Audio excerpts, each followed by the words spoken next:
Iaô, Kadochikov, com deporte. O self-made millionaire americano Malcolm Glazer, dono de Manchester United e Tampa Bay Buccaneers, faleceu na idade de 86 anos. Ainda semana passada, Glazer estava em discussão tocante Van Gaal para virar treinador de Manchester United.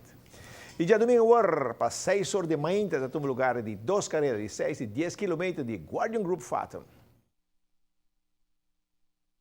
Mirando com interesse grande para a carreira, põe 4 dias de inscrição. O último dia, já bem dia 30 de maio. O motivo que é corredor não está com sistema para registrar no tempo e mestre bisa ativar e chip com o número e o número de pessoas. Então, esse aí PC não está registrado com Jabiana, tem novo de anoite. Mas o mestre bisa, que já sabe, o que dá setup, se tem canal ainda, que está solamente diz busca t-shirt e tem lugar. Mita laga na ko participar ora, não pode vir já sabra. Correto, se tu ainda que por alubida. E se tem lugar, é hora seguro que nós lo por inscrever mais, pero se aí não está planning te hora aqui não, pero porque acomodar tudo gente, não?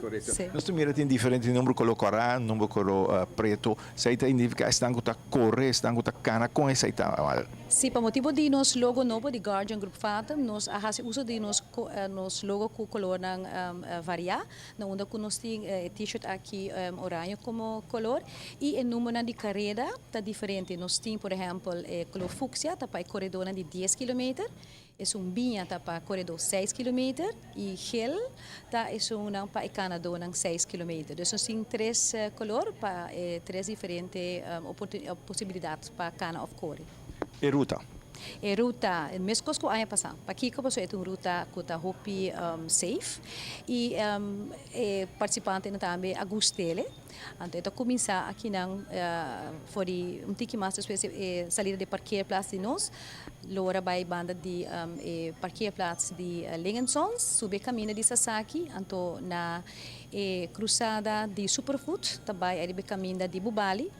Na onda que isso não está correndo 6 ou canando 6, da Lora na cruzada de San Miguel, vai cair a música, chega na final de cair a Lora, vai a bow para dentro da Scotland Straat, é cruzada que está net atrás de Hips Nightclub.